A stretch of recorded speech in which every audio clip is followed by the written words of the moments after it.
We should see this pop up on our graphic here in the next couple of minutes.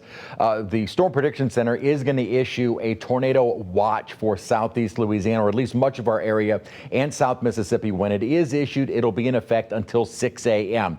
Typically with these systems, a tornado can never be ruled out. Usually they're very weak, they're very brief, so we're not expecting strong tornadoes, but within kind of this broad rotation that is going to be moving onshore, within that is very easy to get a little quick spin up. We've seen several little tropical water spouts, and we could see a few isolated tornadoes. Don't think it'll be a big deal, but may see some warnings being issued throughout the night. As we mentioned at the top of the newscast, it is now post-tropical Arthur, meaning there are no more advisories being issued by the National Hurricane Center. There is no forecasted track. So now we don't have to worry as much about Arthur or the track, never that we really were, and more focus on the rainfall. And what has been an encouraging trend is that the big storms that are offshore, and this is again what we're still expecting to move inland throughout the night, has been weakening, and we'll show you why that is in just a moment. There are pockets of some very heavy rain, a lot of lightning, and that is just now starting to push onshore.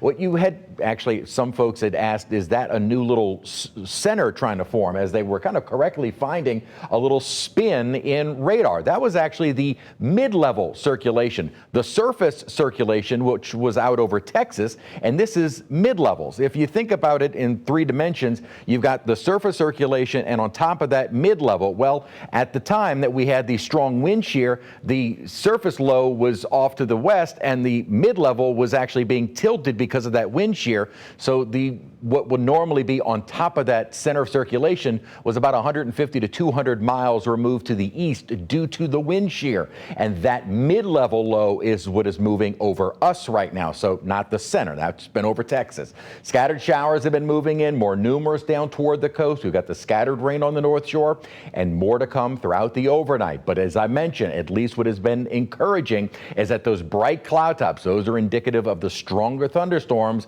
They have weakened. Now they're trying to refire just off of the coast, so we'll be watching that trend through the course of the night tonight. The models aren't doing a great job of indicating these storms, but not terrible. What has been interesting is that this is our high resolution model. It's now really downplaying the amount of rain we see going into the early morning hours of Thursday, keeping a lot of it a little bit more to our west. That is not necessarily the trend I think will happen, but it's interesting because it does back off on a lot of the rain, even going towards sunrise. Now, it does still keep that threat going into early tomorrow morning across the Florida parishes, and another one of our high resolution models indicating almost kind of a little axis of heavy rain across the Florida parishes and continuing into South Mississippi and South Alabama. And that still looks to be where we see most of our high rainfall totals. 2 to 4 plus inches of rain north of the lake overall, but we could easily see some isolated higher amounts. Now, South Shore metro area, it is not looking to be nearly as bad. Of course, it only takes one heavy cell to create some flooding, and we are still under a level 3 out of 4 risk for flooding for both sides of the lake through the night and into early tomorrow. That begins to shift more to our east on Thursday during the day, and then by Friday clearing out, but still a few downpours during the day Friday with the ground saturated could lead to some minor flooding. River levels will be what we watch very closely through the night tonight. Picayune, around Picayune, as well as in other parts of Pearl River County, as well the Chafuncta near Folsom. Those are both areas where they're at a major flood and will likely continue that into the maybe next day and a half or so.